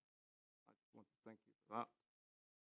I do live with confidence what's been set up for complaints handling across the council way back in 2010, we set up the corporate complaints system. And of course, that followed with the first annual complaints monitoring report in 2011 to 2012. And of course, that established the knowledge, at least, which wasn't there before that, in terms of how we dealt with complaints, and more importantly, how we performed against national standards. So I'm delighted to present this annual report for 2016, as it is in line with statutory requirements, report on performance against the suite of 8 performance indicators, which is set by the Scottish Public Service Ombudsman. Against the backdrop of a lot of change in local government, and indeed within our own council, it's perhaps easier task for me to tell members about how we perform, but I would ask you to commend, as I do, the frontline staff and the managers whose effort, despite several challenges, they continue to make a significant contribution to the handling and recording of complaints across the service. And this enables my unit to pull together all the necessary information to produce this annual report. There are 3 important additions within the report this year, which I wanted to flag up, Chair. The first one is compliments. And as the Chief Executive in his forward have said, expressed his gratitude to customers for the positive feedback, the time that they take to appreciate the work, aspects of the work that staff do. I think it is an important element of the customer feedback. It's not subject to any statutory requirements. We don't have to report on it. But nevertheless, I believe it's worth reporting on, since customers do, as I said, take the time to express their appreciation for what staff do. We owe it to them for giving us such free of charge positive feedback. In this context, I could highlight social work services as an example. Often the brunt of a lot of complaints, but the records certainly show that, interestingly, they have received the most compliments. So it's an aspect that I hope we will build upon across all other services, not just social work, all our services. It is important to capture positive feedback and compliments from customers for any services that they receive from the council. The second point is the customer satisfaction survey. You will recall previous meetings, reports I've indicated that it's something that we want to do. It's very important that we understand and the experience that complainants go through in terms of receiving the complaint service when making a complaint. Not reflection simply on the outcome, but on the process itself, because it should enable us to look at areas where improvements can be made. The third element is the learning, the changes, improvements arising from complaints, which is a statutory indicator, indicator 8. And there is a section on there which at least will provide some examples of the learning, the issues that arise from complaints, and how services have actually changed either the policies, procedures, or practice. I should add on this one that the SPSO has established a Learning and Improvement Unit, which is currently developing a national template for how local authorities capture the learning from complaints to be shared, not simply within the authority, but to be shared across Scotland. To the report itself and the recommendations, paragraph 2, which I seek your approval for, it reflects a lot of strengths, that's positive, and as annual reports go, some areas where there are needs for which there are still room for improvement. In terms of volume of recorded complaints, because we look at the numbers, pleasing to say that for the second year running, we have the volume of recorded complaints has been down. It's reduced. We have 329 complaints overall each year, compared with 364 in the year 2014-15 and 431 2013-14. There is some consistency here with the figures the SPSO themselves have actually produced in their annual letter, and that there is a marked reduction in the number of complaints that have actually been going to the Ombudsman. Of those 329 complaints that we've received, it's important to break them into the two stages, the two key stages within the complaints handling procedure, and that is frontline resolution stage 1 and the investigation stage. They are distinct. We also look at responses. It's very important to look at responses to complaints, and in that context, frontline resolution stage 1 requires that a response to complaints are made within 5 working days. This is extendable to a further 5 working days. And the investigation stage 2 requires a response within 20 working days, extendable to a further 20 working days. Useful to set the context. And there has been an increased focus, a very big increased focus on trying to resolve complaint at the point of service. That is certainly evident in the 87% of the 285 complaints that were received and dealt with at stage 1. In terms of compliance in responding with timescales, again, we are showing some significant improvement. It's building up here. Stage 1, we have moved from 48 to 61%. This is an indicator 5. It's at page 309 in the agenda. And for stage 2, that is for investigations and response, we have now increased compliance from 38 to 67%. In terms of outcomes, because you have the complaint, you have the process, then you have the outcomes and the results from the complaint that determine whether the complaints were upheld, justified, or partially upheld or not upheld. And the figures there that shows it remained consistently about 53% of all upheld and partially upheld complaints that have been considered. About 53%. Again, having looked at the SPSO annual report, which has just been published, I see the same picture for the SPSO. The overall rate of upheld complaints are running between 50% and 54%.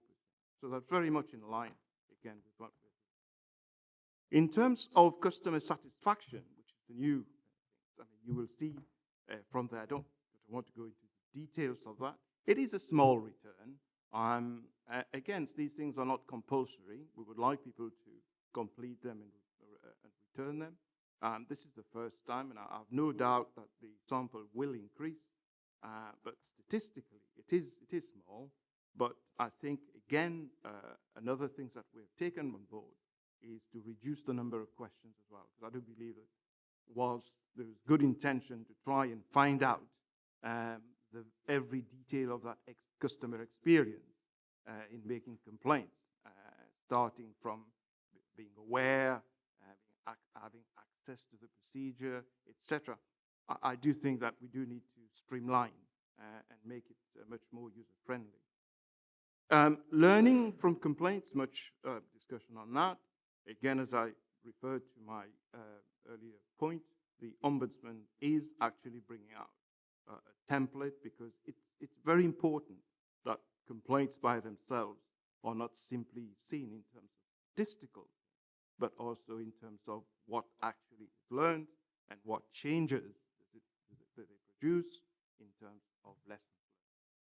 So I will leave members for any questions, but I think basically to kind of round things up, I'm very confident, and I'm sure the council needs to be, because as I look across the region, across Scotland, and having the privy of being able to sit on a number of national bodies, I can say that we are held in very big esteem. We're always asked to be at the table to contribute for the development of complaints handling. And I see the picture is certainly good here. Evidence of a very sound. It's fit for purpose, not because I say so or we say so, but because it is reflected in some of the aspects of the customer satisfaction. But more importantly, recently the SPSO, the Ombudsman, issued a certificate of compliance for our complaints handling procedure, and that should reassure members that certainly we are complying and we are delivering on all the key requirements. There is robust internal scrutiny and accountability because performance reports on complaints are reported internally on a monthly, quarterly, and of course for members annually, and hopefully that, as well as members of the public, that creates the assurance and the confidence that complaints are taken seriously by the council. And I know there may be some difference to that view, but where deficits in policy, procedure, and practice are identified, the corrective actions are implemented, and the lessons are learned. But I have no doubt, needless to say, it's a process of continuous improvement. And what I leave behind, I am quite sure it's an organic stuff.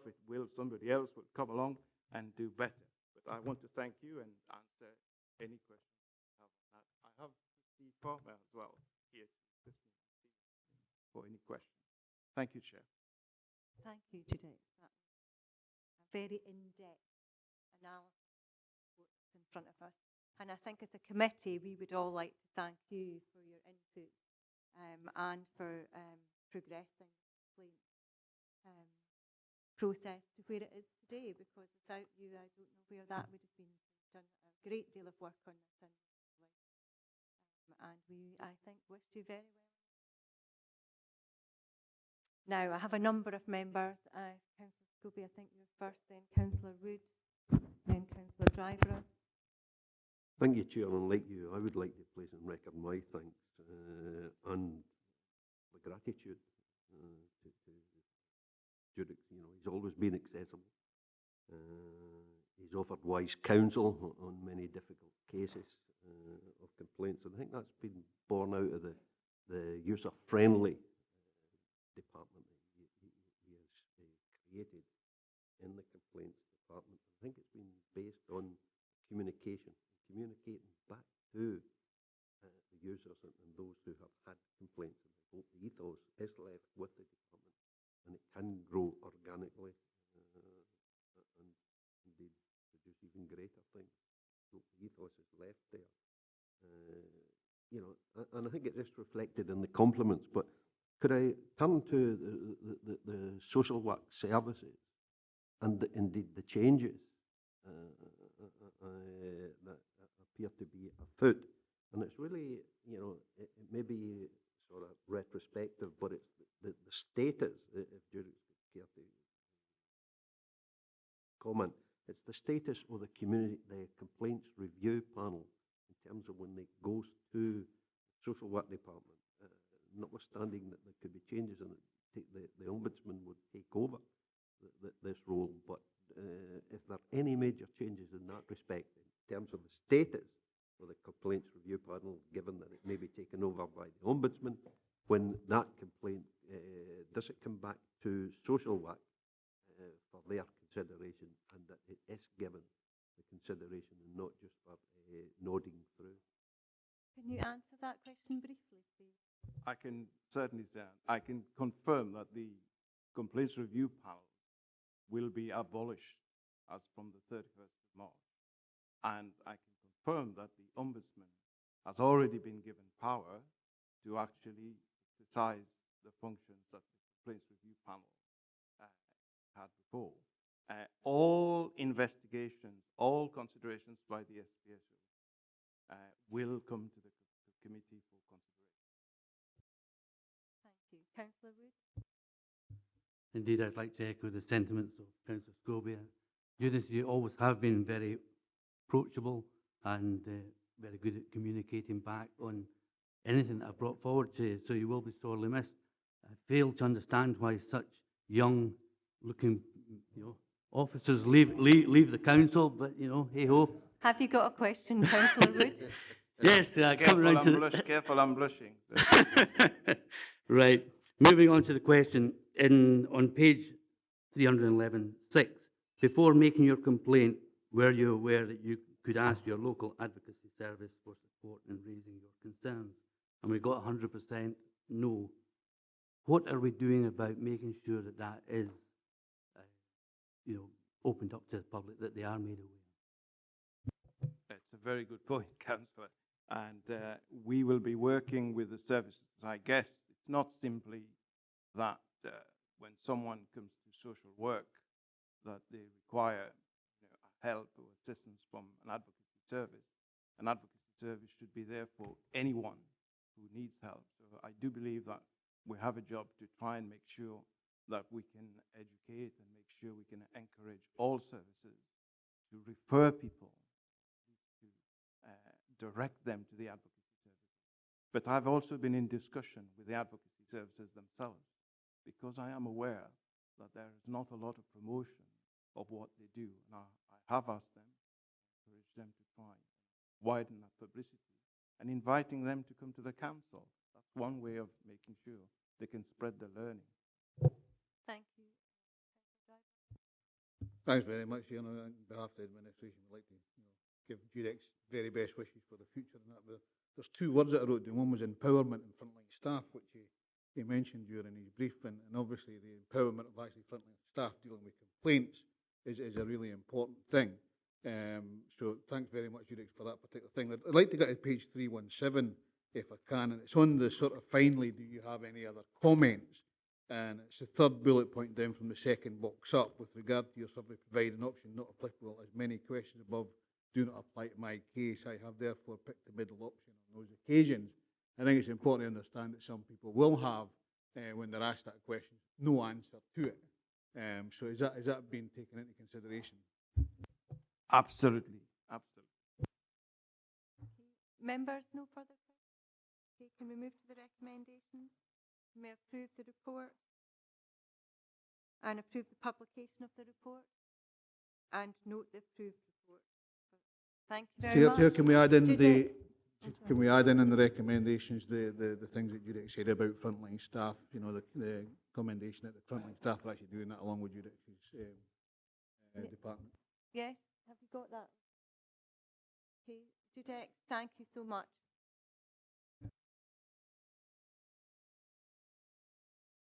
Okay, moving on to item number 8, internal audit reports issued. Members are asked to note and comment on the internal audit reports finalised.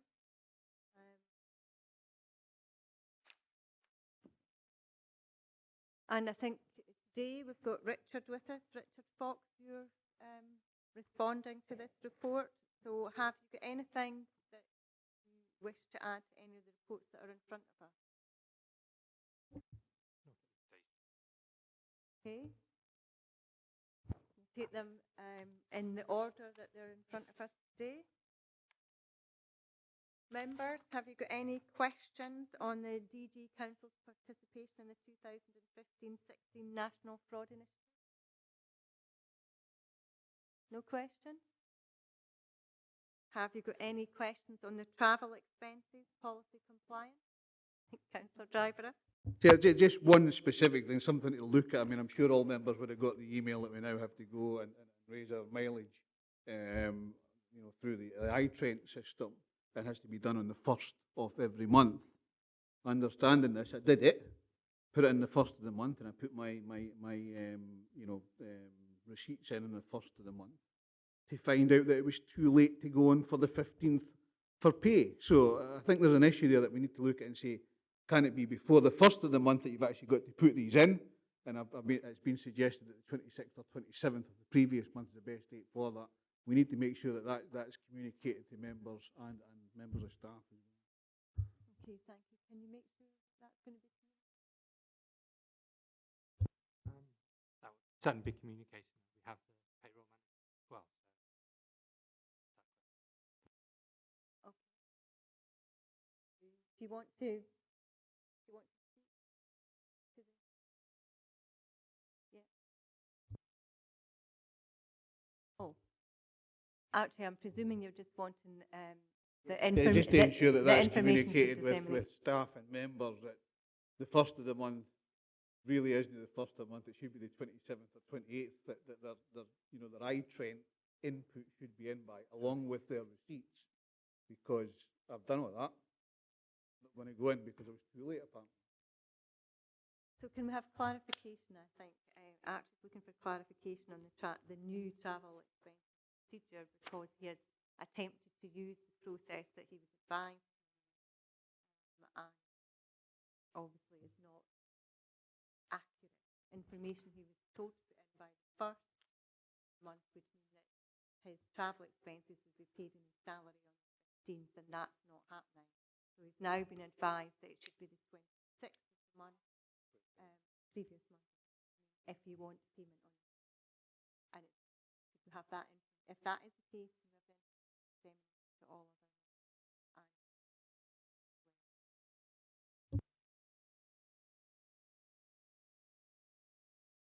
Certainly, yes, we'll make sure that's clear. I think the issue really is that our deadlines are sometimes, our deadline is the deadline for it to be in the payroll system, but it's been authorised, and that's probably where you're having the earlier deadline.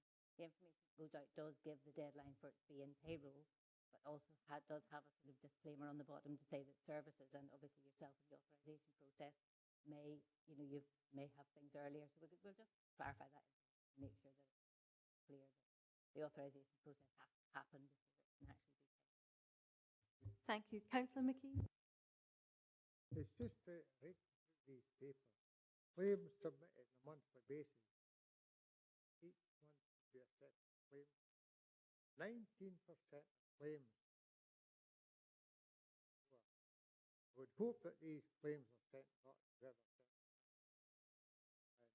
And if there's any sense that's great.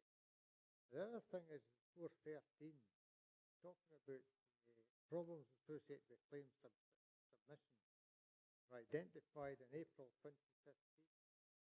The revised policy is still being prepared. How long do these sorts of things take? Could you answer Councillor McKee's question? It's on page 3, 413. Yes, that's what you're talking about? 412 and 413. Dan, council policy. Do you know if there's a time scale on that?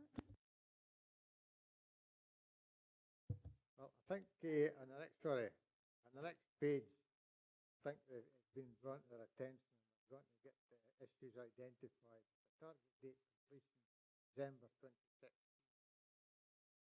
Considered this is September 16 and the complaint was made in April 2015. How long is it going to take? That's my point. We need to get sharper on these things. We're getting these sorts of complaints out here every audit committee, some sort. They need to sharpen. Get our workers to apply work to the regulations. See the audit card. If we could get an update on that for next, that would be helpful. Thank you. Any other members got any questions? Main financial systems payroll, any questions on that? No further questions? Okay then, can we move to the recommendations? We've noted and we've commented on the internal audit report finalised in front of us. Okay, thank you. Moving on to item number 9, performance against internal audit action plan. Richard, have you got anything you wish to add to this report? No, thank you, Chair. Members, have you got any questions on the report? No questions? Okay, can we move to the recommendations? So we've noted and we've commented and you're quite happy with the recommendations. Okay, thank